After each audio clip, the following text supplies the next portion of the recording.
Hey everyone, we are live. It's been a long journey, but we finally got to the end of it. Today was a good day. We had a good meeting with everybody as kind of a debrief of everything and what I'm hoping will happen now going forward in both the globe community and the flat earth community. So we shall see. But I do predict that the final experiment is going to be a very, very significant point in time in this whole debate over the shape of the Earth. I think I think things will be referenced as before TFE and after TFE. I can see, since we're no longer in the incredibly bright white 24-hour sunlit Antarctica, so I will monitor comments. Please let me know if you have comments or if you have questions for me. Someone just asked about TFE2. That's a hard no. This was hard. This was hard to do. I have a lot of updates for you guys today as well. I think the thing that is going to be most exciting about this particular live is I'm going to let everyone know what to expect in the coming weeks. So this is not over, not by any stretch, meaning we have a lot of information, a lot of data, and we're going to be releasing that over the next few weeks. So pretty cool. But someone just said I look tired. I'm very tired. It's trippy out here with 17 hours of sun here in the southern tip of Chile, and then obviously 24-hour sun in Antarctica. It just really messes with you when the sun is like out, bright, magic hour. You know, you just aren't thinking about, hey, I should be tired, I should be going to bed. So really messes with you. And we have a lot going on. By the way, it's pretty fascinating. Different, geographical areas and cultures do things differently. So down here in Punta Arenas, Chile, their restaurants open up at 8:00. So that's a little bit late for how I do things with dinner, but that's kind of how they do things here. So we went to a restaurant all together last night around 9, and we were looking for a place that could seat us all 9 of us. And the restaurant was at least half empty. So it seemed like it wasn't going to be a big deal.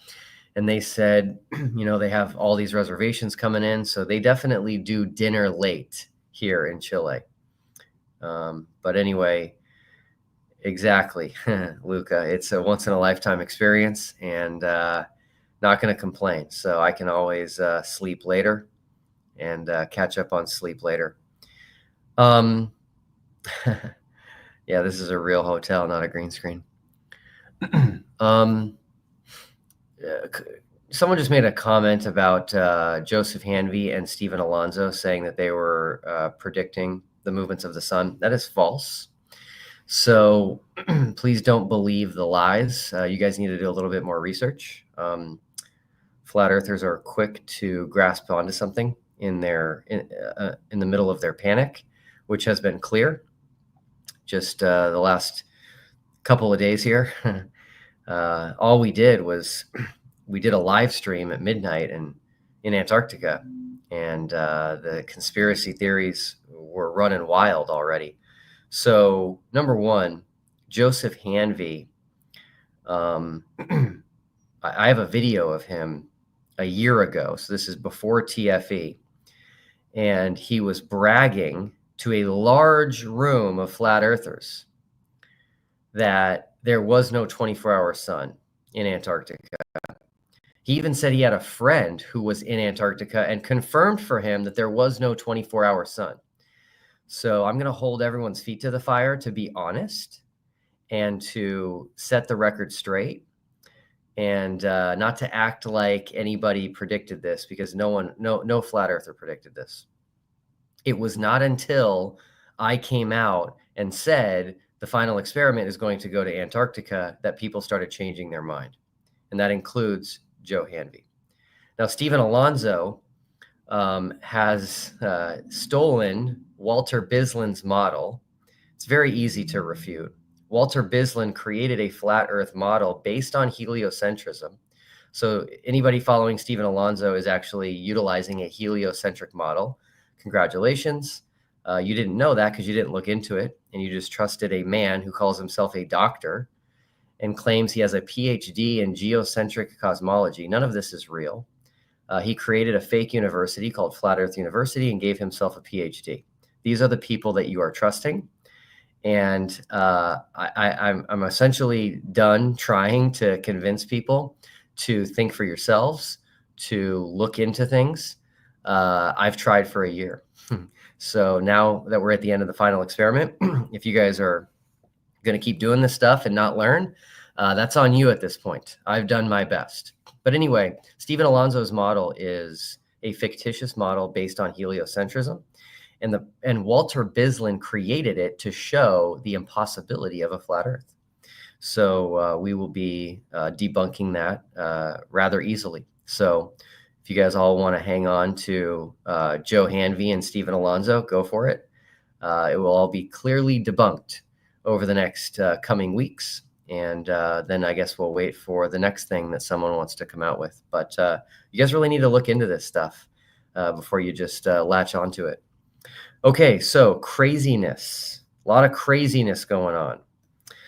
The first one is there is a flat earther who I've never heard of. She is on X. Someone sent this to me today, and she has filed an official complaint with the Internet Crime Complaint Center. She has filed an official complaint with the Federal Trade Commission, and she is working on filing a complaint with the FBI against TFE. So that one really gave me a chuckle. I don't exactly know what she's hoping will come of this or what her complaint is, but yeah, I'm wish I could be there to see the FBI's reaction to her complaint. Pretty wild stuff. That one will be filed in the "you can't make this stuff up" file. All right. Let's see here. The reactions in the flat Earth community have been difficult to follow. They've been very varied. And yeah, it's pretty wild. So, number one, let's set the record straight here. Flat Earthers were adamant. They were adamant that there was no 24-hour sun. They shouted this one from the mountaintops. There is no 24-hour sun in Antarctica. And so it's like, cool. You've taken a stand, and so let's see who's right. Let's see who's right. Flat Earthers have said that we would not be going to Antarctica. They're still saying that, some of them. Flat Earthers have said that the footage we have was filmed 6 months ago in the north, in the Arctic Circle near the North Pole, and that we would just reverse the footage to make it look like it was Antarctica. And all of a sudden, what do you know? After we live stream at midnight and release a time lapse that we took of the 24-hour sun, all of a sudden, the position seems to be that a 24-hour sun in Antarctica works on a flat Earth. Here's the problem, okay? And I really hope any flat earthers listening or any flat earthers who will hear this, just set aside any emotions. Who cares about me? who cares about TFE? Just think about something for a second. If you want to call yourself a truther, if you want to say that you care about truth, then when evidence is presented to you, evidence that's pretty solid and is being confirmed by other flat earthers, 4 of them, in fact, including flat earthers who have been in this game for almost 10 years. When you immediately look to come up with an excuse or find an issue in the videos and measuring shadows and looking for missed frames, that only means one thing. It means you don't care about truth. Can't mean anything else. It means you have your mind set on something and you do not care if you are wrong. So the final experiment is going to expose who is actually a truther, which side is actually looking for truth. So consider that. And again, I can't say anything else, but it was a mere hours after we live streamed that this green screen conspiracy came up. Anyone that's used a green screen immediately knew what was going on, including flat earthers. But it sounds like a lot of flat earthers don't use green screens. So 2 hardcore flat earthers, Dave Weiss, Flat Earth Dave, and Divergent Droid, who I've dealt with before online. They both have green screen experience, and they're both like trying to stop the flat earth community from saying this because it's so clear that there's no funny business going on there. But man, you guys are still running with it. Again, if you were searching for truth, you would try to search out why that happened and what it means, as opposed to just stating that we are in some big studio. Flat Earth Banjo, who some of you are familiar with, he's really digging in. He just made a community post on YouTube where there's the picture of us with a giant mountain, Mount Rossman, behind us, stating that we are in some sort of a giant set. Craziness. You can go look at videos taken at Union Glacier for probably the last 10 or 15 years on YouTube, and you can see exactly where we were standing and the exact mountain in the background and the exact tents in the background. So anyway, I've tried. I've tried my hardest to help you guys look good and to realize that you need to be making arguments that would convince you and not arguments that are just pulled out of the sky. So anyway, let's see here. Jordan Rose, no idea if he's watching, but he has been the man when it comes to memes. He's been making TFE memes for months, and he made a good one. He made a real good one here. Do I even have it handy? Just wanted to thank him for that. Yeah, I can't find it, but anyway, it was it essentially. Oh, here it is. So, flat earthers on December 13th. They're going to fake the sun in Antarctica to make it look like a 24-hour sun. By the way, that's what they said for months and months and months and months and months. And then flat earthers the next day. Changed my mind. 24-hour sun works perfectly on flat earth. That is what's happening. That is what's being said. And it just like, if your goal is to feel good about yourself, okay, I can understand what you're saying. But if your goal is to convince people that you thought this through and that you have the truth, this is not the way to go about it. An example would be Sean Griffin. So you guys might remember Sean Griffin. He runs the channel Kingdom in Context. He's actually on the TFE scoreboard. He is number 3 on the flat earth side. But anyway, he was adamant just a month ago that there is no 24-hour sun. He even stated, I think a month ago, maybe 2 months ago, that he was not sure we were even going to Antarctica. And all of a sudden, he's contacting me today, telling me that there's a model that works with a 24-hour sun on a flat Earth. And so it, flat earthers have a reputation for moving the goalposts. And that's not a reputation I would want. And so hopefully you guys at some point kind of stop doing that. The good news is we are bringing a lot home.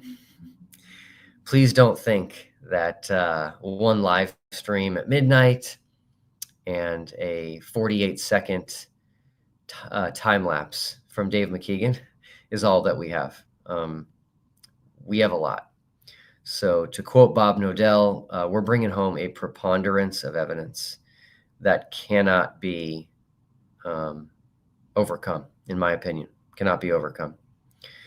Now, a lot of people are frustrated, and I'm reading comments that are, why aren't you releasing all this stuff? And it's like, you guys have no idea how much work this is, how hard this is. Like, today we had a group event at 1:00. And after that, Jonathan Morandi was doing everyone's final interviews. So he interviewed everyone prior to going to Antarctica to kind of get their thoughts on what we were going to do and what we were going to see. And then he's interviewing everybody now that we've seen the 24-hour sun. There's just a lot going on. We have to pack today, and we don't even get to go to bed. So they're going to come pick us up at the hotel around midnight to drive us to the airport to start our long journeys home. But anyway, there's just not a lot of time. And because of the extended daylight hours, because of the fact that in Chile, they just do late dinner, we're out super, super late. And the internet is abysmally slow. It's abysmally slow out here. Downloading something takes forever. Uploading something, forget it. So the reason Dave McKeegan only did that quick time lapse was because he can't even get anything else rendered. There's just not enough time. The data that we have is incredible. The resolution, the length of it. I guess I'll just give away one little thing here. I actually took a 36-hour time lapse at a different location than where we were set up for TFE. And I'm having a hard time getting that off the camera. And my theory, I've contacted the manufacturer of the camera. My theory is that they didn't plan for someone to take a time lapse that long. So it gets cut off at a certain point. I think it gets cut off around 30 hours. So I have a call into them, and I've sent them my files, and they're working on it. But anyway,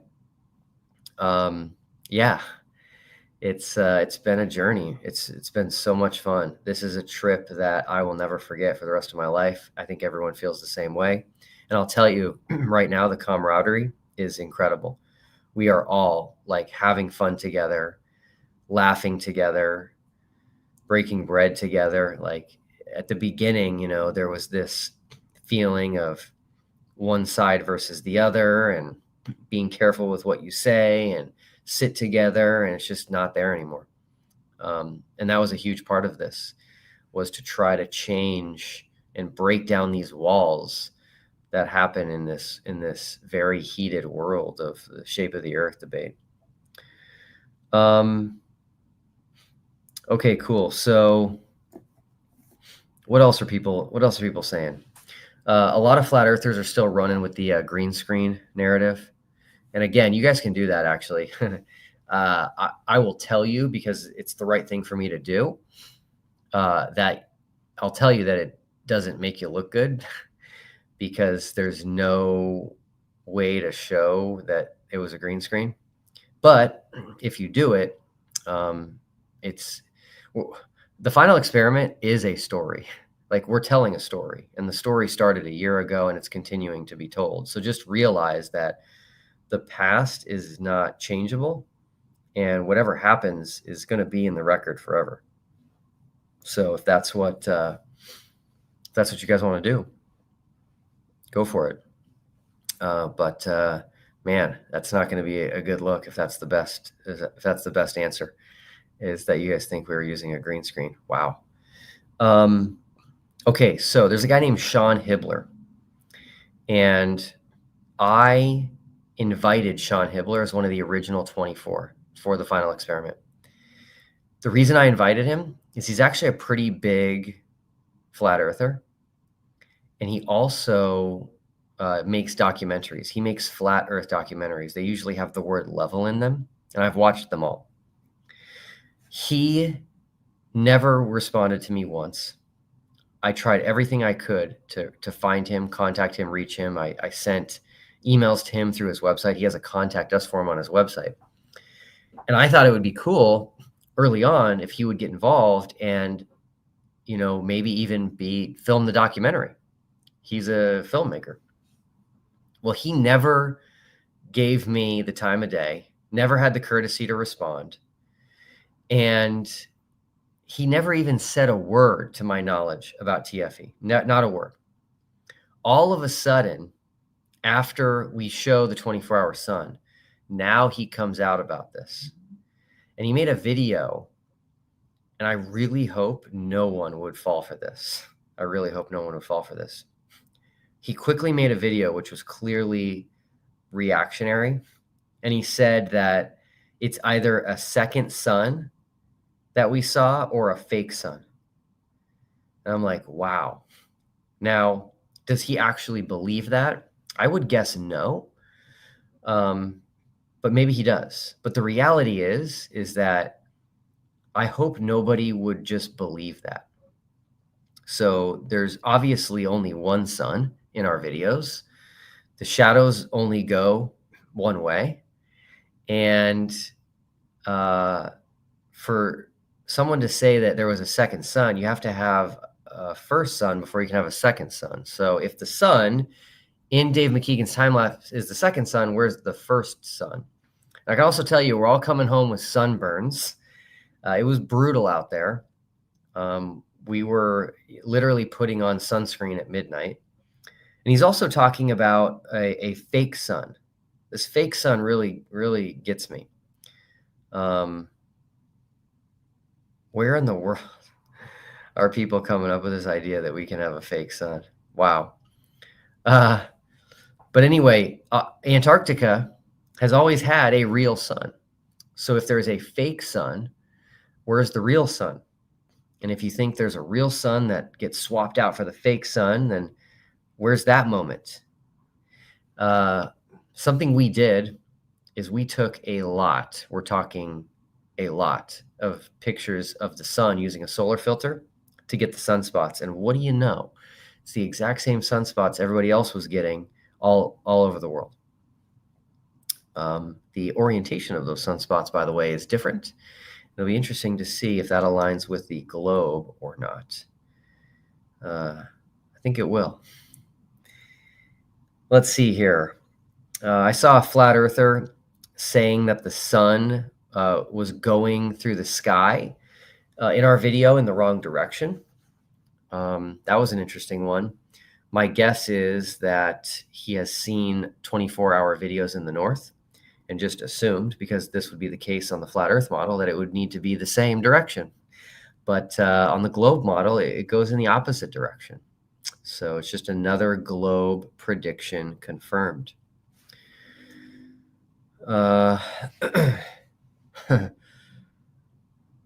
Someone just mentioned a video by Dave Weiss, and I did see that. All right, let me deal with this Jaron paying me back thing. Everybody's talking about it. So just so you know, that's my sense of humor. That was a joke, and I have not stopped laughing about it. Every time I look at that picture, by the way, if you want to know what I'm talking about, go to our community page on YouTube. And I posted last night that Jaron paid me back all $40,000 for the trip. And I just couldn't believe it.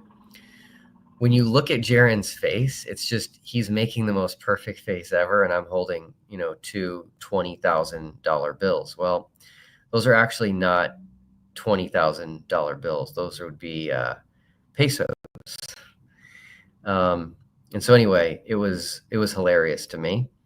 Uh, I paid for something with my credit card. I don't remember why, but he wanted to reimburse me for something.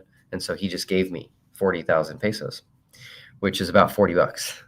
And realizing the cost of the trip was about $40,000 for Jaron, I just thought it'd be a hilarious joke to say, hey, he paid me back. I'm so excited. And so I held them so you could see that they were pesos, but that was missed by a few people, which is fine. But that is my sense of humor. So I came up with that. I said, hold on. I want to see if I can. Oh, bummer. I was trying to pin a comment, but I can't. But anyway, I asked him permission. I was like, Jaron, I think this is hilarious. Can we take this picture? And he's like, oh, definitely. And his face is the best face. Like, hey, I just gave him money and it's not really worth that much. So anyway, someone just made a comment here. Shiloh Carpenter. They said, you are an idiot, Will. Cool. So this gets me back to my point. I try to encourage people and to tell people that if you want to convince someone, make an argument that would convince you.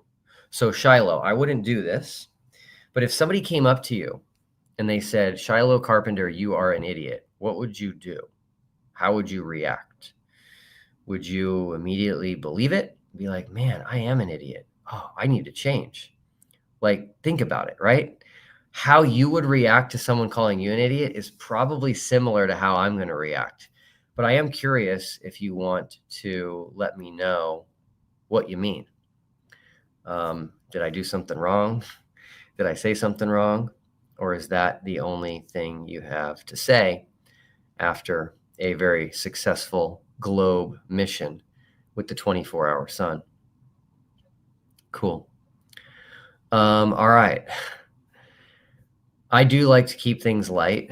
And so I do like making jokes. It's just fun. So we've been joking all the time. Okay. Oh, here we go. Okay. Shiloh Carpenter.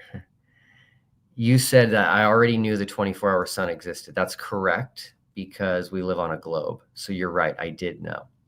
I didn't know from personal experience, but I did know because we live on a globe and therefore globe predictions come true. This is important. I made a video and we're going to keep hammering this. And I asked flat earthers if they could find just one future globe prediction that they don't believe will come true. Could be an eclipse, could be a sunrise angle, could be a sunset time, anything. A future globe prediction that has a very specific date and geographic location. Can you find one that won't come true? Because if all the globe predictions will come true, then that would be evidence for the globe. So anyway, yeah, let me know. I've been making a list of the flat earth predictions for TFE, and I can't find one yet that has come true. So for example, the flat earthers predicted for 9 years that there was no 24-hour sun in Antarctica. The globe said there was, and there was. That's an example of a flat earth prediction that didn't come true. Another flat earth prediction was that the trip would be canceled. Heard that one 100 times. As you'll see, when Austin and Jaron start making more content and talking about the trip, they both will admit to you that they did not think the trip would happen, that it would be canceled. That was a flat earth prediction that did not come true. Another one is flat earthers said that NASA would make clouds so that we couldn't see the sun. Now let's break that one down. This is a fun one. By the way, it's a prediction that didn't come true. We had 2 days without any clouds in Antarctica, which everybody told us was unbelievable. People that work at Union Glacier, people that work for ALE, told me to my face that it was awfully strange that as soon as we showed up, all the clouds disappeared. And as soon as we were done filming the 24-hour sun, the weather came back in. I'll let you guys interpret that how you wish. But when you predict that NASA will create clouds to block us from seeing the sun, that does not have the effect you think it does. You think that that prediction will come true and prove that there's a grand conspiracy. But that's not what we hear. What we hear is that you don't have faith in your model. Because if you actually believe the sun would set, you would not want clouds. You would want blue skies so that we could record the setting sun. So anyway, that's another prediction. So we're making a list. It's almost at 20. And again, we're not leaving anything out. We have yet to find a single flat earth prediction that came true. So someone just gave me some love from Scotland, Steve Draper. Thank you. I've actually been to Scotland and I would go back. It was a very, very beautiful country. I was all over the place. I made it all the way to the Highlands up north, and then obviously all the cool stuff in the south. I will say food was a little weak, but I did enjoy it, and I would love to go back. And if I ever do go back, there are at least a couple people that I would want to visit. One of them named Craig. So, all right. What else? Okay, this was a fun one. By the way, I have the time delay on the comments, and it's not helping. I'm missing 85% of the comments, but I'm trying. Talking and reading is not my expertise here.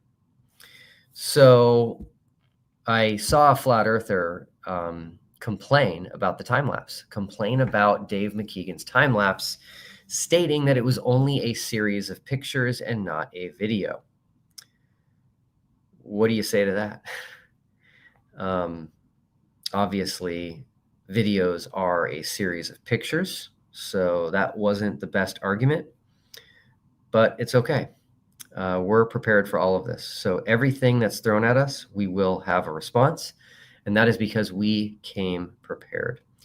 I've been listening to the Flat Earth community for 3 years now, and MC Toon and Dave McKeegan and Critical Think, they've been listening a lot longer than me. And so we knew the types of arguments that you guys were going to make. And so we came prepared.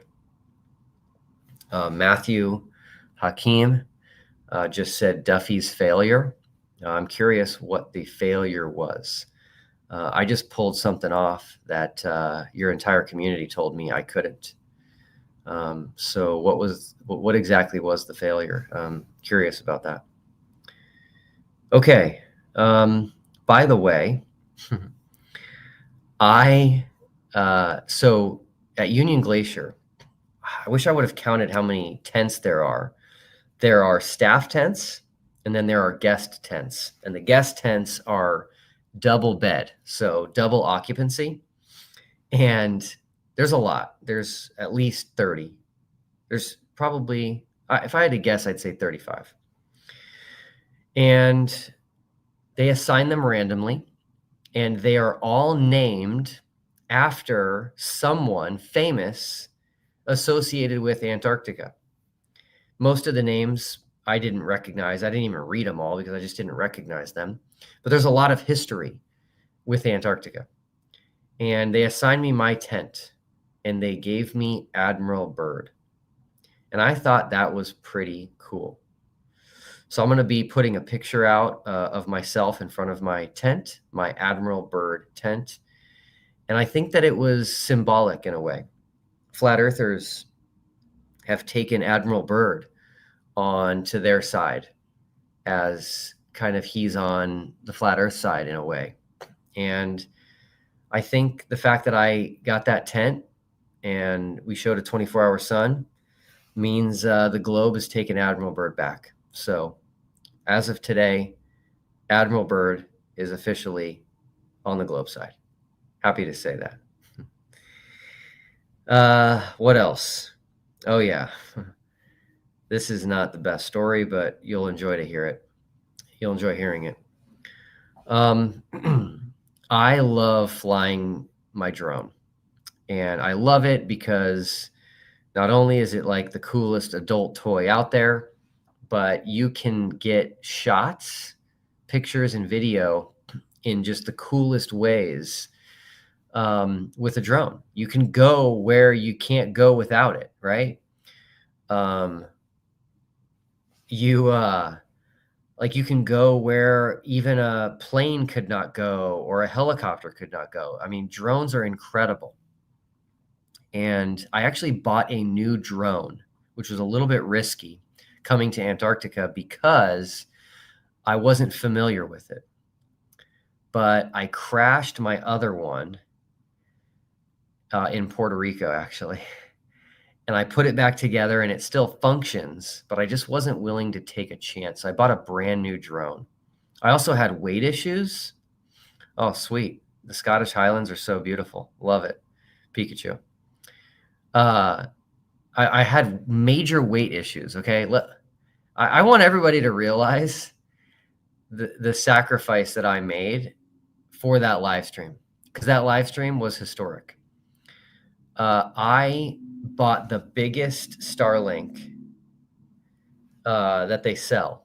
It's massive. If you have Starlink, that's tiny compared to this one. It weighs like 28 pounds. And I brought it in my suitcase, in my checked bag, and it weighs so much. The checked bag itself weighs 12 pounds. The Starlink and the router and all of that weighs 28 pounds. And so I'm going in with a bag that can only weigh 50 pounds with 40 pounds right off the bat. So I sacrificed clothing. I just didn't have the space. So I decided to buy a super lightweight drone. So my drone is 249 grams, super, super lightweight, brand new. So I wasn't worried about having any technical difficulties. And when we got there, the weather was so good that it was great. If you didn't see it, I took a picture of Union Glacier from very high up, and it's a really cool picture. You can see the small planes, the Twin Otters there. You can see all of the buildings, all of the tents. Super neat. I also took a drone picture of our own TFE camp that was set up a few miles out. But anyway, we went on this excursion, and I wasn't even thinking, but we went to this place called the Icefall. And what's funny is our guide, Scott, was from Scotland, and he had his great Scottish accent. And I kept thinking he was saying we're going to the Icefall, the ice wall. So I was like, man, why is he calling this the ice wall? Like, that is not the word to use with our group. So I pulled him aside and I was like, are you saying ice wall? And he's like, no, ice fall. And I was like, okay, cool. So we went to this thing called the ice fall, which looks like a waterfall, but it's frozen and it's massive. And when we got there, I was like, I forgot my drone. I didn't even bring my drone. I felt so bad. Because it's just so beautiful. I cannot tell everyone how beautiful Antarctica is. It is by far the most beautiful place on Earth. It has to be. And people told me that, and I thought that they were just trying to get me to go to Antarctica. And I was like, no, there's no way. It is, okay? It's the most beautiful place on Earth. If you ever have an opportunity, just do it. If you want to get to Antarctica cheaply, I didn't know this until I met all the marathoners here at the hotel that I'm in right here. But if you want to go for about half the price that we paid, just sign up for the Antarctica Marathon. Who cares if you do marathons or not? You could either use it as an opportunity to train for a marathon, or you could just say you're not feeling good, but that will get you to Antarctica cheaply. But anyway, I forgot my drone. I'm just like kicking myself. And Jonathan Morandi, who's the filmmaker, he has a drone as well.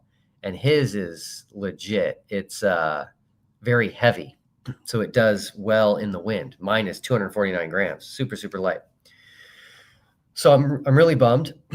And I decided to ask Scott, I'm like, hey, man, I forgot my drone. I feel terrible. Do you think we could come back? And I just want everyone to know, ALE, Antarctic Logistics and Expeditions, hands down, one of the best run companies I've ever seen. Incredible. Running a company in Antarctica is almost impossible. And so they just always bent over backwards for us to get us what we needed to be there for us. So when I asked him, he was like, yes, I can definitely do that. But he said he can't do it till 9:30 p.m. And it's funny how we think. And I immediately was just like, man, it'll be too dark. And I completely forgot in the moment of the 24-hour sun. So it's always bright day. It's always great for taking pictures and videos and droning. So I was like, great, 9:30 done. So we have dinner and do whatever else. Actually, I'll tell you what we did. It was interesting. We ended up doing a big talk for everybody at Union Glacier. I forgot to talk about that. So he takes me back out at 9:30 p.m. Full bright day. And if you're a photographer or a videographer or you fly a drone, you're always looking for the shot, right? You're looking for the shot. And I found the shot. I was like, this is perfect. We were driving and I'm just looking for the shot, the location where I can just get that shot. And it was so beautiful. It was like insanely beautiful. The wind picked up and the snow was blowing at us real low to the ground. The mountains were lit up perfectly. And I was like, Scott, this is it. This is where I'm going. This is the shot. So I knew what I wanted to do. With a drone, you always have to take chances to get that perfect shot. Like you never get it where it's just no risk. And for this shot, I needed to be low to the ground. And I also wanted to be low because normally the higher you go, the worse the wind gets. And I didn't want it to just take my drone. So I'm low to the ground and the wind is heavy. Like it's really picked up. And I'm like, man, I don't even think my drone can make it. So I launched it and I was like, well, it's hanging in there. So when you launch a drone, it'll immediately start to compensate for wind. The drone tries to stay in one location, regardless of the what's going on with the environment and the wind. So it's fighting to just stay right there. But I'm like, you know what? It's hovering. I'm going to give this a go. So I start flying at like 30 miles an hour. And I'm looking at the screen and I'm just like, I am getting the shot. I'm getting the shot. I can't even believe it. This is the best thing ever. Cannot wait to share it with everybody. And then lights out, gone, nothing. So that means I crashed. Brutal. Crashed my drone in the middle of Antarctica. I'll tell you right now, in the moment, the emotions I had were a very strange mix. I was super discouraged. It's a brand new drone, top of the line. So super discouraged that I crashed my drone, brand new drone. And number two, embarrassed. I was like, I'm going to have to tell Scott that I just crashed my drone because they don't allow any trash in Antarctica.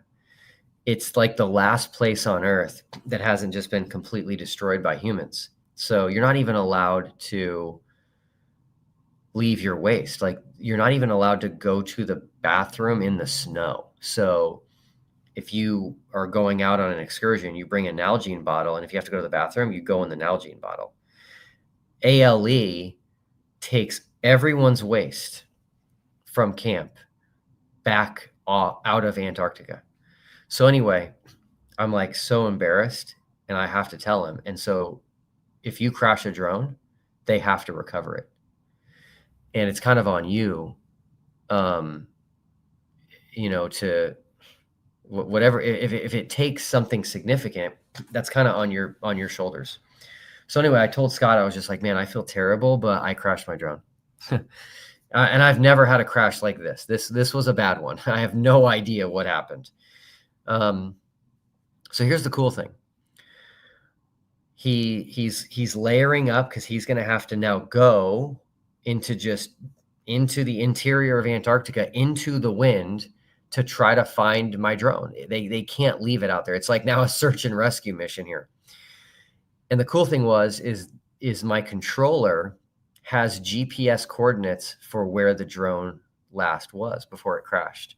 So I gave him those coordinates. He plugged it into his GPS unit and then just took off. He said, you wait here in the car, in the vehicle. By the way, the vehicle was really cool. It was an F550. I didn't even know there was an F550. That's a beast. And so he just is walking and walking. He's just following his phone. And the weather where we were at, because remember, we drove far away to get here. This is not Union Glacier anymore. And he's just going and going and going and going. And eventually I see him stop, reach down, pick up something off the ground and come back. So he recovered my drone. Super cool. Now I was like, okay, I know I got that shot. I know I got the shot, but will it be recoverable? And did it save to the SD card? So he brings back the drone, and it is completely covered in snow and ice, just like crazy covered. And I was like, there's nothing I can do right now. So I'm just gonna let it thaw out. So I put it in the car. We drove back to camp, and I just had to let this thing thaw out. After it thawed out, I took the SD card out, put it in my computer, got the shot. So cool. Got the shot. Not only did I get it, I got the crash too. So I know what happened. I was flying low to the ground, and that's super easy to do over water, like a lake or even an ocean, because you're going to have essentially the same distance between you and the drone. But out in Antarctica, not going to have that. So there was a little bit of a snow bank, like an ice bank, and I hit it. Such a bummer. Such a bummer. I hit it, and you see it in the video. I hit it. It crashes. The drone actually goes upside down, and then bam, lights out. But anyway, I got the shot. Now here's the cool thing. The shot is so good that it's going to be in the documentary. So I can't show it to anybody, unfortunately, until the documentary gets released. But I did show it to Jonathan Morandi, and as soon as he saw it, he's like, "That's the open right there. That's the open." So anyway, look forward to this. It's surreal. So in the end, it was worth it. In the end, it was worth it. I haven't even tried the drone after that happened, so I don't even know if it's going to work anymore. The propellers are trashed. I'm gonna have to replace those. And again, the whole thing was full of ice and snow, and so I'm just letting it dry out, and we'll see what happens. But I will tell you, when you get the shot, it's worth it, even if you lose the drone. Someone's asking when the documentary is going to be released. Zero clue. Know nothing about it. Jonathan Morandi has done an incredible job, you guys. Like I told him, we did an award ceremony yesterday. I wish I had an example in my room, but I don't. If someone's listening, like MC Toon or Dave McKeegan right now, and you want to bring your award to my room, I could show it to everybody. But there's a guy named Max, and he reached out to me a few months ago and said, "Hey, can I make some awards for all the participants going to Antarctica?" And I was like, "Sure, absolutely." So he made these himself. They're so beautiful, so cool, and it's just a great keepsake to remember this trip. But anyway, we had an award ceremony where we handed these out. They're the equivalent of a participation trophy, but that's okay. And I just gave my thoughts on everybody and told them what I thought about them being with us and how important they were. And it was really like a very special time, very emotional time. Some tears were held back by myself and others. It was great. But anyway, I told Jonathan that I feel like he's the hardest working man in Hollywood. You guys will have no idea what he's had to go through and endure to film a documentary in Antarctica. The landscape down there is so beautiful. It's a perfect place to film a movie. Like, you don't need to use CGI to make some place. You could just go there, but I realized the conditions, you can't film a movie down there. So he's been carrying these heavy bags and around and laying on the ice and snow and freezing, his butt off. And oh, hold on, someone brought the award.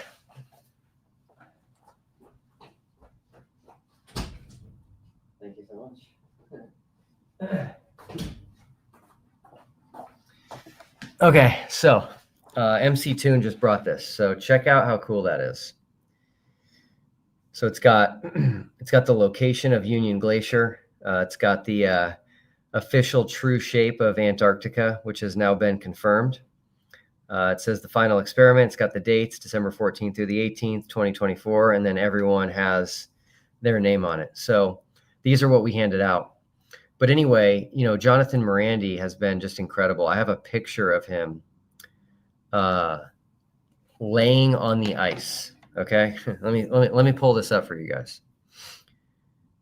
I looked out, like, I'm cold, at this moment. I'm cold.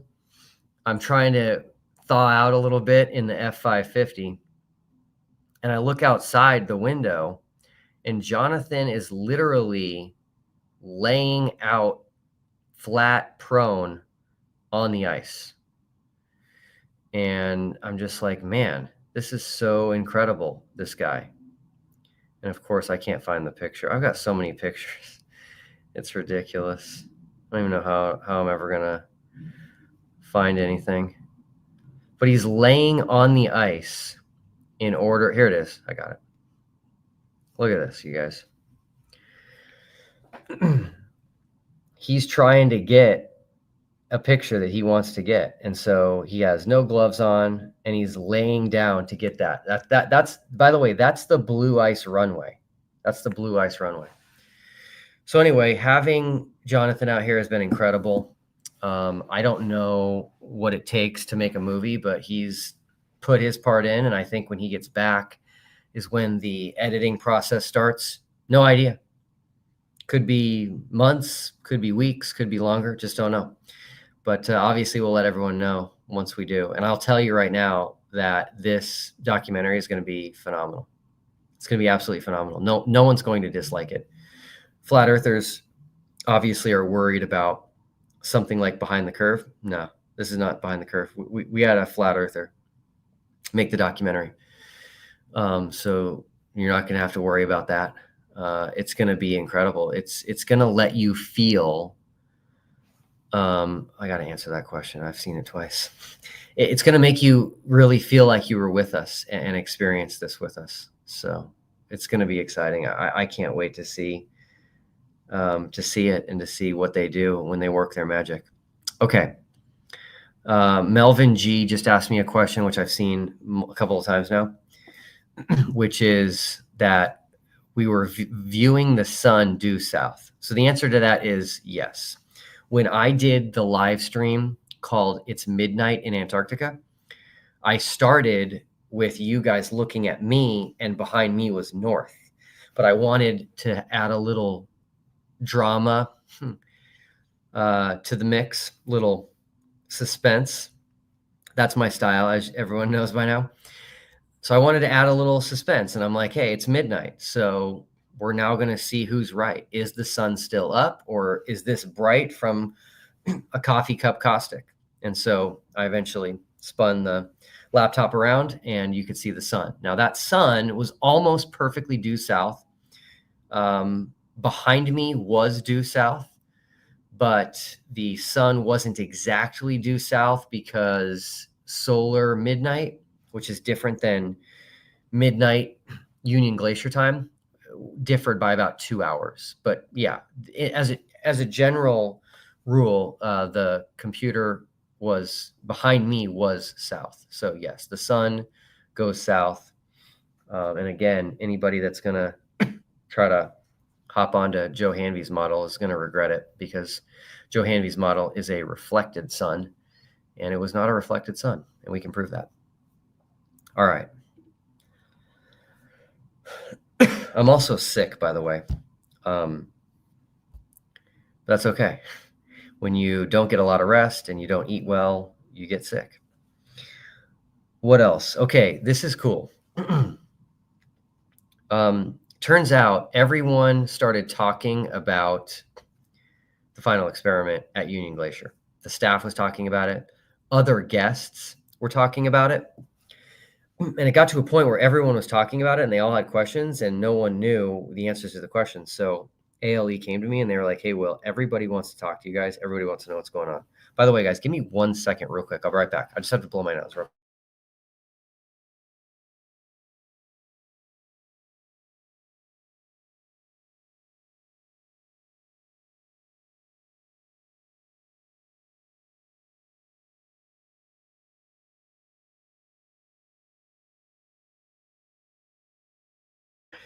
Okay, thanks.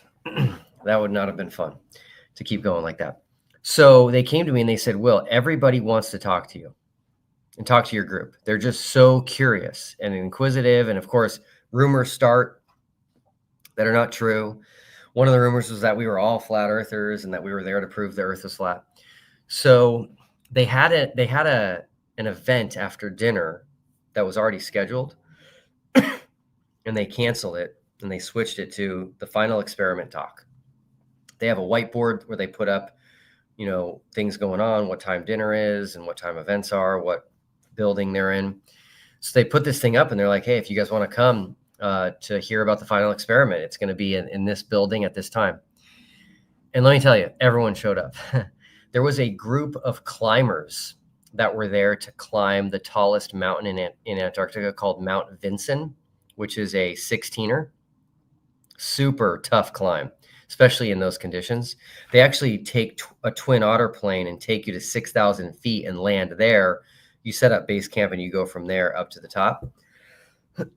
And everyone was there. I mean, it was standing room only. Every chair was full. This room was completely full. People were standing all the way to the back door. It was like everybody was just like, we want to know what the final experiment was. That was really cool. So I explained it and we opened it up for questions, and people got to ask questions of me, questions of Austin, questions of Jaron. And some people were getting upset and they left, but it's fine. People are going to have different reactions. Okay, this is interesting. So a lot of you know Critical Think. His YouTube, oh brother, Nicholas Quinn, you're killing me, dude. Like, I don't understand why you just call someone a Freemason deceiver. Like, I'm not, so that means you're making it up. And so I'm curious why you would just make something up.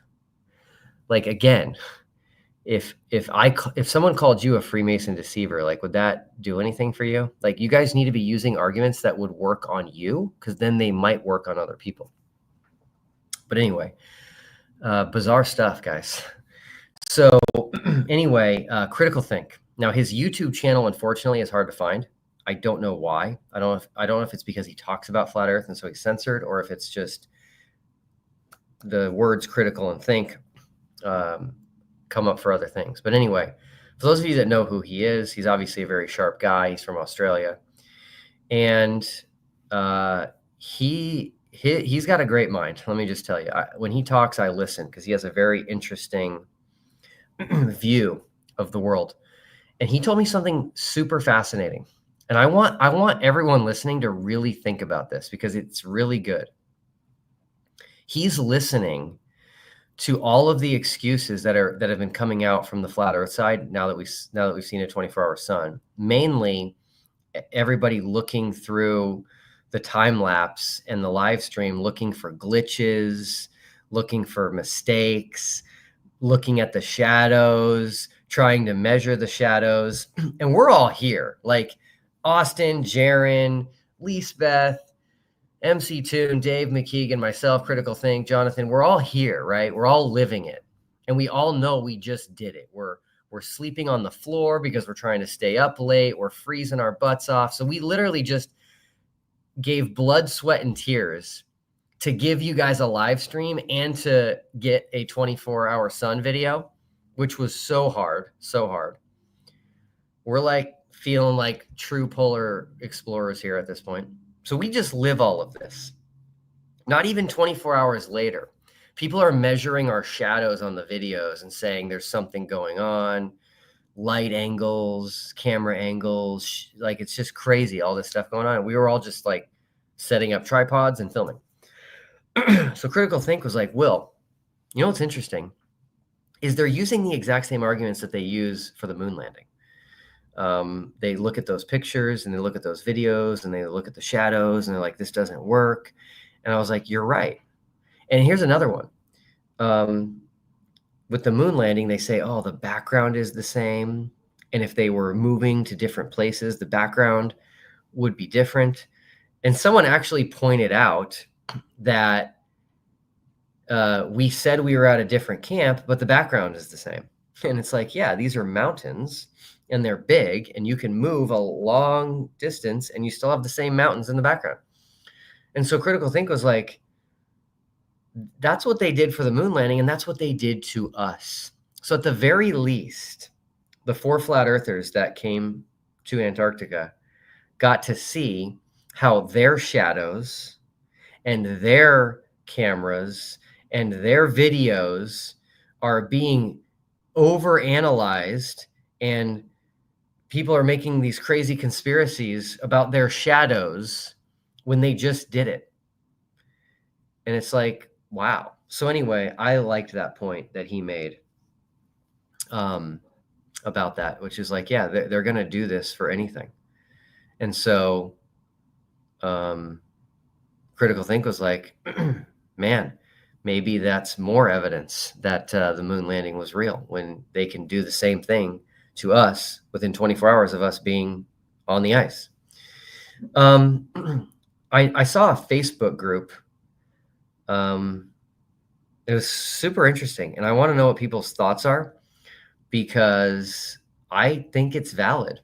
So a Facebook group posted that they had a new rule effective immediately because of TFE. And this is a Flat Earth versus Globe Facebook group. They said effective immediately and going forward, they are not going to allow anyone to post the Gleason's map or an equidistant azimuthal map of the world, an AE map, because that has now been falsified by TFE. And I thought about that, and I was like, that's not a bad idea. It's definitely been falsified. By the way, it's going to be falsified 6 ways from Sunday, but once we get everything out, but just the 24-hour sun falsifies that map. So anyway, we're already seeing a change. And here's what I want to tell everybody what I'm most excited about. I am most excited for the first flat Earth versus globe debate post TFE. That is going to be epic. I don't care who it is. I'm going to watch, because the entire debate will change. It will change based on what we now know about the world, and all of the things that we experienced and documented and videotaped and recorded while we were on this trip are going to be brought up. And it's like, wow, how is Flat Earth going to stand up to all of that? It's going to be interesting. And I think it's going to change the game, as I mentioned before. I did see one other interesting stretch, one other interesting reach this morning, also on Facebook in a Flat Earth group. This Flat Earther was pulling out an AE map and trying to make it work with us being in the North Pole. And so the picture had like just enough light to where it was like kind of lighting up an area in the Arctic Circle. And I think she was just like, is it possible they're at the North Pole? And it's just like, guys, like, there's no point in this, you know? No, it's not possible we're in the North Pole. If we were in the North Pole, we'd be refuting the globe, number one. Number two, even your model, I'm gonna respond to Jared in a second. Even your model does not have a 24-hour sun in the North Pole right now. It's super important, you guys, that you understand the opposition, okay? If you're going to convince someone that they're wrong, and that's your goal, then you need to first convince them that you understand their position. If they understand you as someone who doesn't understand their position, you're never going to convince them that they're wrong, because they don't even think you understand their position enough to show them that there's any issues. So make sure people understand the globe model first, then you can work on trying to convince someone that they're wrong. For example, there's a meme going around X and Facebook and YouTube showing a 24-hour sun in the north and comparing it to the 24-hour sun that we recorded. And they're saying, ooh, they look different. So this is something's amiss. No, the picture going around that was taken of the 24-hour sun in the north was taken at 68 degrees north. We were right at 80 degrees south. So there's going to be a difference. Not only is there going to be a difference in latitude, there's going to be a difference in the time of year.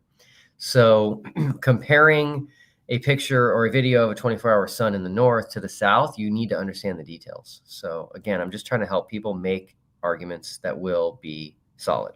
All right.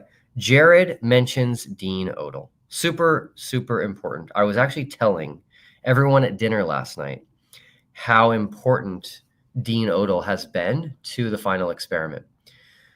For those of you that don't remember, there was a debate between Dean Odell and Greg Locke in Nashville, Tennessee a year ago. It was last December. And I had already been working on TFE. No one knew. I had already connected with ALE and was already working on the plans. And I found out about that debate, and I was actually going to be in Tennessee already. And I was like, if I'm already going to be there, I'm going to go to the debate. Just see what happens. See if it's any fun. So I go to the debate. I see Dave Weiss there. Knew about him. Austin Whitsitt was there, but I didn't know him yet. And I knew a couple other people, but I didn't really know a lot of people. And I'm sitting there curious how. Hold on. Oh, that's okay. All right, you're getting a response here in a second. These comments are awesome. So I have no idea what to expect. I honestly don't know Dean Odell at the time. I don't really know him that well. I don't know Greg Locke at the time. And I just am curious, as I think everyone was, how is this going to go? And towards the beginning of the debate, Dean Odell says that the entire debate can be settled by just going to Antarctica and seeing if there's a 24-hour sun. And I was so happy at that moment. I can't tell you guys how happy I was, because that's what I was working on. And when you're working on something and no one knows about it, you have no idea if it's going to work.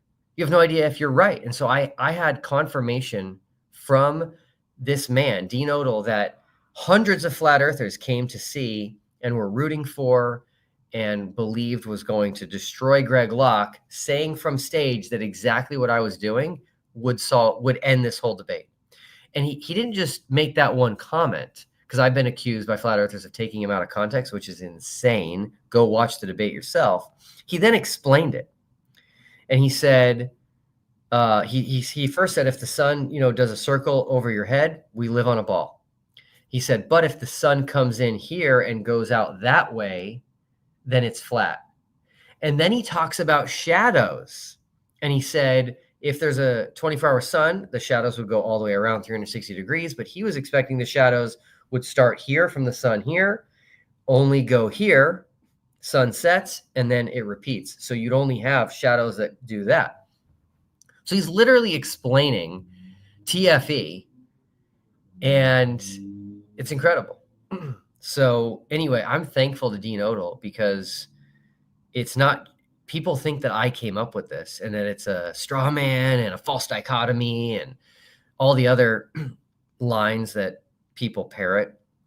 And it's like, no, I got this from you guys. I first got it from Flat Earth Dave. Then I started working on it. Then Dean Odell confirmed it. So anyway, super happy about that. There's a guy named Robot Polisher who makes some very bizarre content. But after Dean Odell said that, he went on X and he said, let's settle the debate in Antarctica. He's like, let's do this, because he was so convinced that there was not a 24-hour sun. Now, of course, after I announced that we were doing the final experiment, we were actually going to go, Robot Polisher changed his position to, oh, that's stupid, and the lights in the sky don't tell us about the Earth. And it's like, wow, you guys quickly lost faith in what you said. And so here's my opinion, and it's my theory, and I could be wrong, and I'm totally fine being wrong, but I'm going to give you my theory. My theory is that the flat Earth side was not actually that confident that the sun would set. They weren't that confident that there was no 24-hour sun. I think they know that the videos were actually real of it, and they were holding on to the Antarctic Treaty from preventing anyone from verifying it. They were holding on to that as their confidence.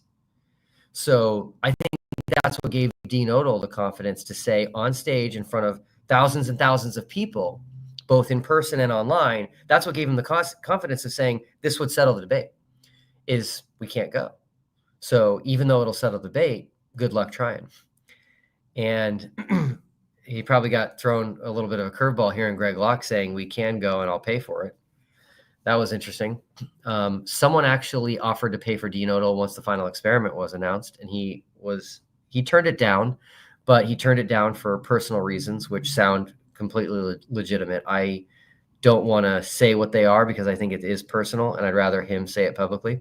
But I do think it was legitimate, not like a lot of the other excuses, like Mark Sargent saying he'd be too cold, and Flatzoid saying he'd be too cold, and Dave Weiss saying that I'm a demon.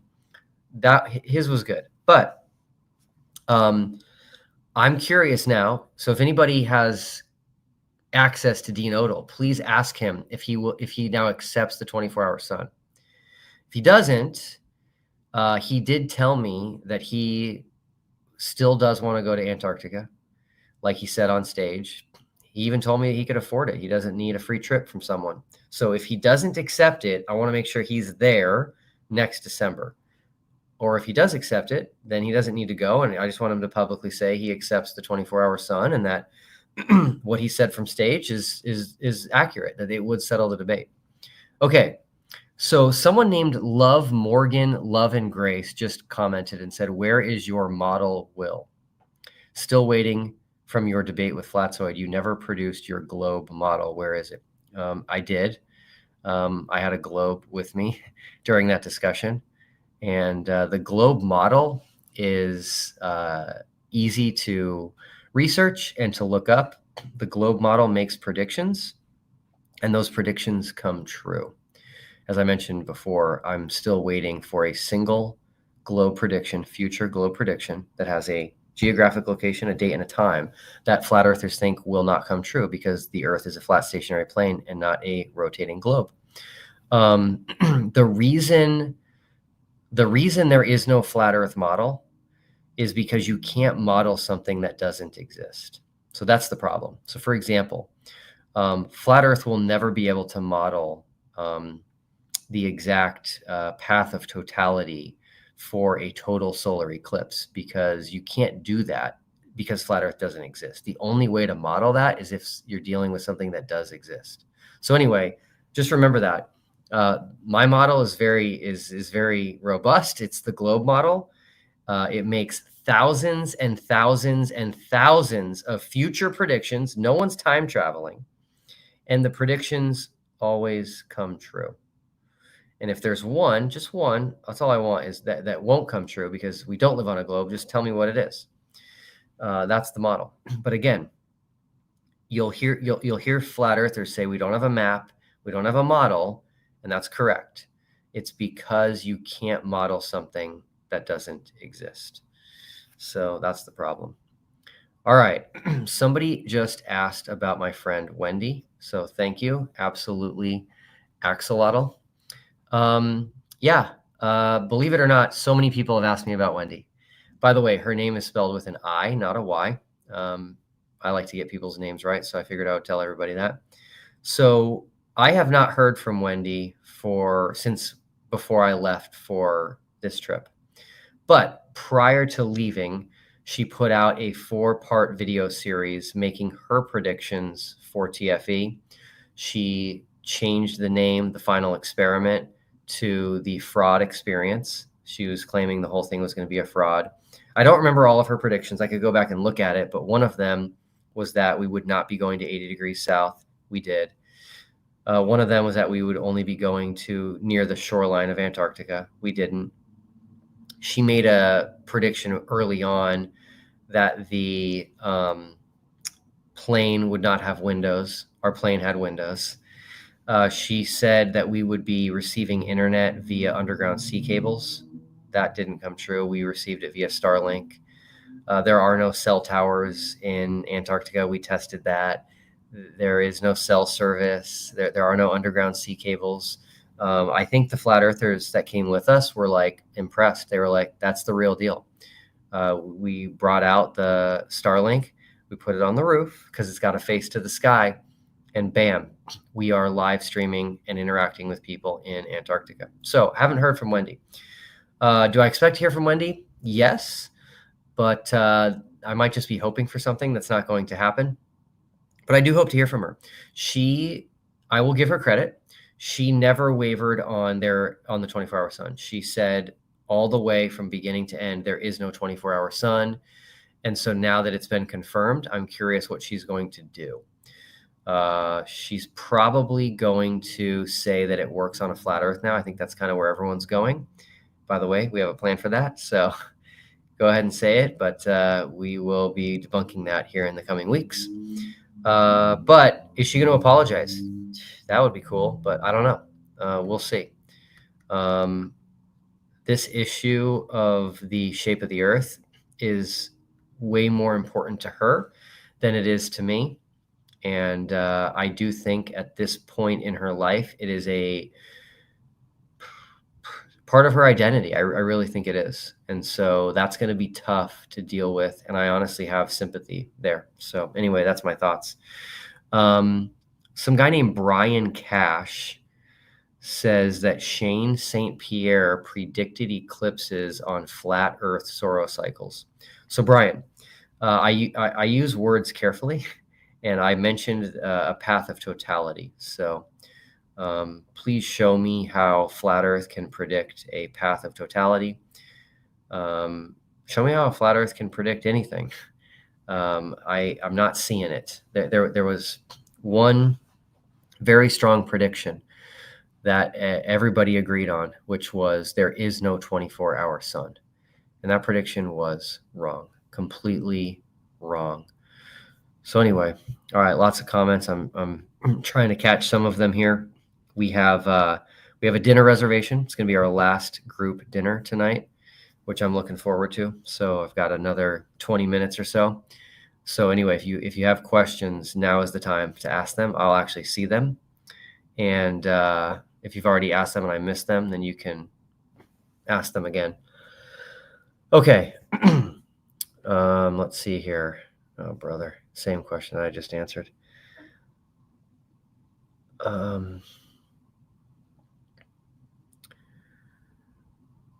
Okay, so this guy named Vincent just said, I think he's responding to somebody else. I don't want to take him out of context here.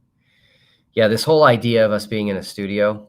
By the way, that was another prediction that Wendy made. She said that we were going to be in a set, like a movie set, and she said it would be similar to the Truman Show. So obviously that's not the case. We flew a plane. The plane landed on the Blue Ice runway.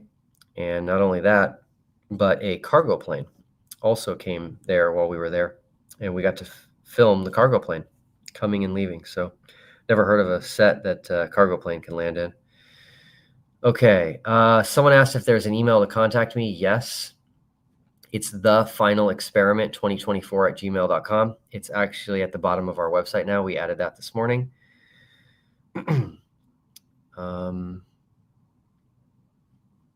Let's see. I'm just going through these real quick.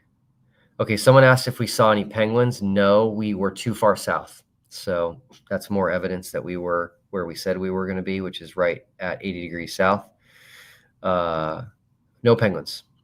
Interestingly enough, I don't think there are any penguins in the northern hemisphere. There's some right at the equator that might like be a hair above the northern hemisphere, but penguins are predominantly southern hemisphere and only near kind of the shoreline of Antarctica. So it would have been cool to see penguins, but that's not what we were doing. We were there to see the sun, and we got it. Okay, yeah. So someone's asking about shadows. I don't really have time to deal with this nonsense, so I'm guessing someone will. But this whole thing of looking at shadows, I don't exactly know what they're trying to say with the shadow arguments. But when you have ground that is bumpy and wavy, which is exactly what it was, you're going to get weird things with shadows. But I'm sure you could just go out into your backyard or some ground that's not flat and easily see what we're talking about, but maybe somebody will deal with that. I don't have time right now. Okay, someone asked if we got a time lapse of the South Celestial Pole. Here's what I'll say. Flatzoid pretty much said a couple weeks ago that a South Celestial Pole would prove the globe. And then he challenged me to capture it and then started laughing as if that was going to be an impossibility. So to answer your question of whether or not we got a time lapse of the South Celestial Pole, I will say I don't think Flatzoid's going to be very happy. All right. Brian Cash says the path of totality changed from the original prediction. That's false. There was one news outlet that made a wrong prediction based on bad data, but the path of totality didn't change. And once again, flat Earth can't predict the path of totality because you can't model that because flat Earth doesn't exist. You have to have something that exists to model a path of totality. All right. Someone asked what the worst thing about the trip was. The trip's been just phenomenal. I'll tell you the worst thing. I'm a germaphobe, okay? I'll just admit it. It's probably not good for my health, but I'm a germaphobe. They do not have soap and water to wash your hands after you go to the bathroom. So that grosses me out. They have hand sanitizer, and I don't know if maybe I don't understand hand sanitizer, but I feel like using hand sanitizer is not going to magically deal with the issues there. So that was the worst thing for me. The rest of it was phenomenal. People keep talking about Joseph Hanvey. It's like, yeah, I know. I made a video of his 17 attempts at making the 24-hour sun work. So you guys acting like he predicted this is crazy. I don't know how many models he's on now, 21, 22 or whatever, but it doesn't work, and we'll be dealing with that. Okay, let's see. People are thanking me. You're welcome. I do appreciate it. This was not easy to pull off. It was hard, and I'm super glad that I made it to the finish line, and excited about that. Someone asked about tax write-offs. There's no tax write-offs for this trip. So someone asked if anyone recorded the trip to the second camp. I don't really know what that means. If you mean like the drive, I don't know if we recorded the drive, but I do have drone footage of our camp where you can see our camp, Union Glacier, and Mount Rossman. And I also took a picture from above. You can see all of our tripods, and you can see the shadows from the top, which will make more sense than shadows from the bottom. If you guys have ever seen just like a lineup of poles, the shadows look like they don't line up, but as soon as you go above them, they're all at the exact same angle. Again, guys, how about this? How about you just talk to Austin and Jaron and Lisbeth, and they'll tell you that we were there and there was only one sun. Like, you guys are missing out, I think, by making a big deal about shadows. Crypto Roast. Yes, thank you, man. He's the one that gave me the drone tip to unlock altitude with my drone. So I unlocked the altitude, and I was able to go almost a mile up. And so those shots are pretty cool. I was a little bit scared, but I took my drone almost a mile up above Antarctica and took some really cool video. So when I will release that, I don't know yet. I got to think about it, but it's super cool. I do a 360, so you can see all the way around. Love Morgan is still asking for my globe model. It's hilarious. Okay, cool. Brian, I just got your message. Thanks for the reminder. I'll mention something here in a minute. I'm just checking out make sure I'm not missing any questions that anybody want.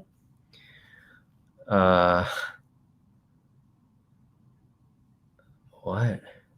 Josh asks, how is it possible for the sun to be high in the sky in Japan at the same time it's circling Antarctica? So Josh, I'm glad you're watching Flat Earth Banjo. The simple answer is it's called the globe model. That's the simple answer. So on the Gleason's map, the sun cannot be above Australia and above us at the same time. So hopefully that makes sense to you. But the globe model is very robust, and it takes a while to understand it. I didn't even understand it when I first got into this. People are asking me if anyone's had a change of mind after the trip. That's for them to say. So follow Jaron, follow Austin, follow Lisbeth, follow Jonathan Morandi. Obviously, no one on the globe side is going to change their mind since all of our predictions came true. But anyway, yeah, just they'll tell you. They'll tell you. Someone asked if there's going to be a documentary. Yes. Someone asked what is next for me. Sleep and quality time with my kids. So I will probably only get one video out on the TFE channel before the end of the year, which is a super important video. So be on the lookout for that one. But I doubt I'll get anything out. And then once the new year hits, I'm going to start releasing other videos.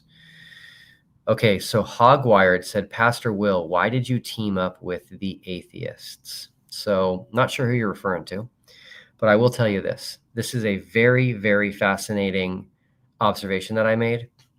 And this will probably be the last question that I answer. Then I'm going to tell everybody what's coming, which is super exciting. And then I'm going to go have dinner with my new friends. So check this out, you guys.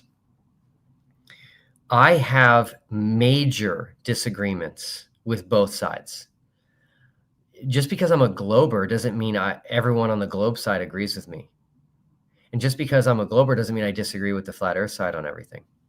So the reality is this. There's a lot of atheists on the globe side. Okay? I'm not an atheist.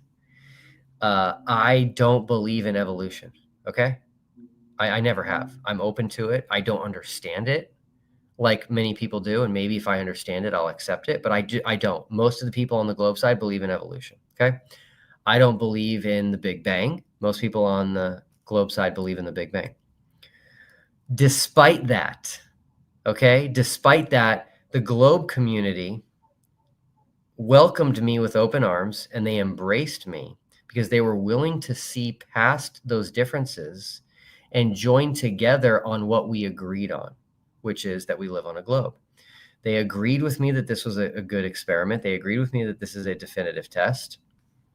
And then look at the flat earth side, where you have a lot of people who are theists. They believe in God and they believe in creation and they believe in the Bible. And so the flat earth community as a whole was unwilling to see the agreements and the common ground that we have and use that to build a relationship with me, and instead demonized me and made me enemy number one for the last how many months, and called me all kinds of names, made all kinds of accusations, none of which were true.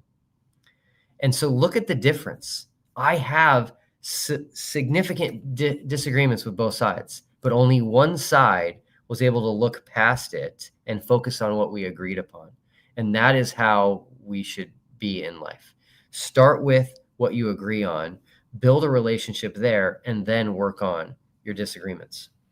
So anyway, yeah, atheists are people too. I would never not team up with atheists. That's crazy. We're all, if we're all in pursuit of truth, it doesn't matter who you team up with. If that person is in pursuit of truth and you're in pursuit of truth and you disagree with them and they disagree with you, but you both are in pursuit of truth, you can do a test, you can do an experiment, and you should both come out on the same side. Whatever the results state, that's the side you should come out on if you care about truth. All right, two things. Number one, I'm just going to throw this out. I think it's the first time I'm saying this publicly. I will be leading a group to go see a total solar eclipse in Egypt in August of 2027. This is going to be an epic eclipse, not only because it's in Egypt, but because of how long totality will be. I don't remember how long it is, but it's somewhere between 7 and 8 minutes. It's in Luxor, which is just an incredible place to visit. So I'm going to be leading a group of people. I believe that this will sell out in a very short amount of time. It's not officially TFE related. Sorry, I think it's between 6 and 7 minutes is going to be the totality.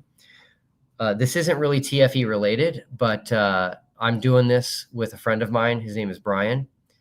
And this is going to be incredible. So anyway, if you're interested in that, take a mental note, maybe shoot me an email. There's no details yet. It's actually too far in advance to book blocks of rooms and group airfare, but that is coming. And I think the most people that we can handle is 100. They have buses that hold 50 people each. So I believe that's going to fill up right away. So if you want to come with me to Egypt in 2027 to see an incredible once in our lifetime total solar eclipse, let me know. All right, here we go. I'm going to say this and then I'm going to sign off. What is coming with TFE? People have been asking me for months, Will, what are you going to do when this is over? Are you going to continue the channel? What are you going to do with the YouTube channel? What are your plans? And I've always said, I don't know. I just don't know. My goal when I set out to do this was to get flat earthers and globers to Antarctica to see the 24-hour sun, to film the 24-hour sun. That was my goal. That was incredibly hard, but we did it. We pulled it off, and our trip is coming to an end here in a few hours, literally. So I now know what I'm going to do with the channel, and I'll just give everybody a little bit of a hint. I'm going to be creating a playlist called The Final Experiments, plural, The Final Experiments. And it's going to be letting everyone know the multiple experiments we did both in Chile and Antarctica, and just revealing all of that. It's going to show what the globe prediction was. It's going to show what the flat earth prediction was, and then give you all of the data that we have, the videos, the pictures, the numbers. It's going to be pretty powerful. And I want that playlist, so The Final Experiments, I want that playlist to forever change this debate. Meaning, if someone has a friend who says, hey, I'm considering flat earth, you send them the playlist. Someone is telling you that they are flat earth, you send them the playlist. You're going to debate a flat earther, you send them the playlist and you say, this is what I'm going to cover in the debate. The playlist is powerful. It is a preponderance of evidence for the globe. And I just don't see how things can go on as they've been for years with everything that we did and accomplished on this trip. So be on the lookout for those videos. The second thing I'm going to do with the channel is I'm going to create a place where if people film the 24-hour sun, either in the north or the south, I want to host that on our channel. So I want our channel to be a repository to make it easy to find 24-hour sun videos. I will give credit to whoever recorded it. I'll link back to your website or whatever you want. We're not monetized, so we're not making any money off of you. But I want there to be a single place that people can go to be like, hey, there is a 24-hour sun. Go to The Final Experiment. They have a playlist, which is 24-hour sun videos, and you can see who filmed it, where they were, and what the date was that they filmed it. I think that would be very, very happy, or it will make people happy. It'll make it easier to do that. And then I'm going to leave everyone with this, which is super exciting, which is in the next 2 weeks, you will see on our channel a video of the Antarctic 24-hour moon. Good night, everyone.